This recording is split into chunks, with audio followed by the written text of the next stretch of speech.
Exceptionnellement programmé ce jeudi 17 août sur France 2, Fort Boyard accueillera une nouvelle équipe de personnalités pour défendre les couleurs d'une association.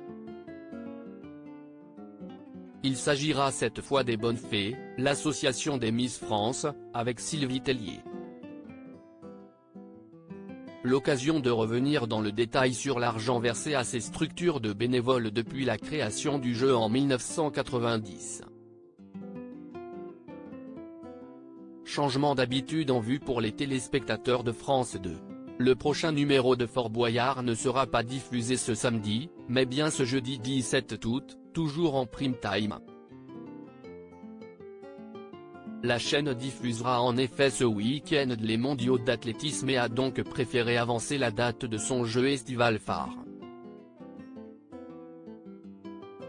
Le principe est désormais connu, à chaque numéro, des personnalités se dépassent au profit d'associations. Dans l'émission de ce soir par exemple, une équipe menée par Sylvie Tellier composée d'Amandine Petit, Théo Curin, Marie-Ange Nardi, Yanis Marshall et Cédric Doumbé, évoluera sur le fort au profit de l'association Les Bonnes Fées. Combien d'associations ont joué dans Fort Boyard depuis la création du jeu de France 2 ?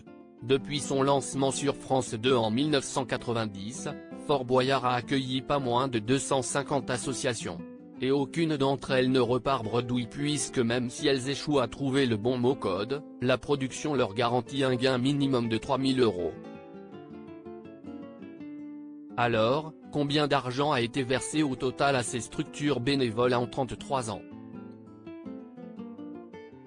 Interrogée par Télé Loisirs, la production de Fort Boyard annonce la somme colossale de plus de 4,5 millions d'euros. Fort Boyard, et le record historique de gains est. Dans le détail, 36 équipes n'ont jamais réussi à atteindre les Boyards dans la salle du Trésor, 37 en prenant en compte l'échec cette année de l'équipe menée par PEF, ce qui représente en moyenne une équipe perdante par saison.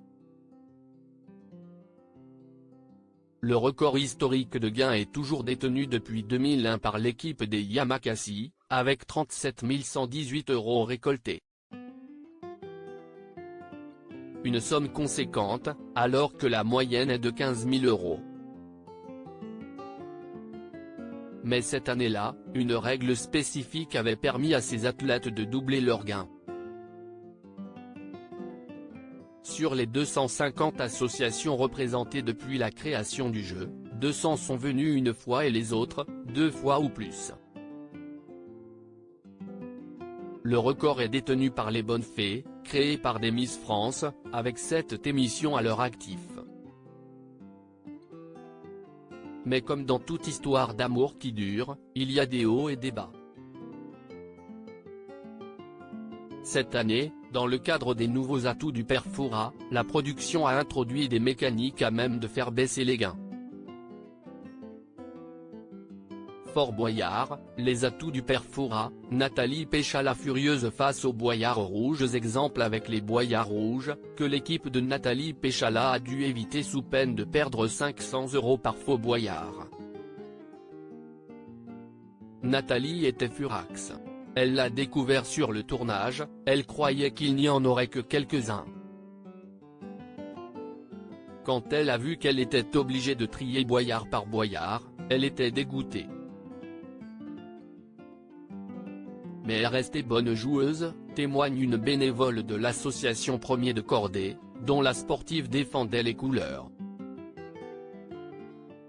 Nous avions doublé la valeur du Boyard, qui était passé de 10 à 20 € à cette occasion. Fort Boyard reste un jeu avec des règles. Et il faut se dépasser pour gagner, se défend le producteur artistique Guillaume Ramin.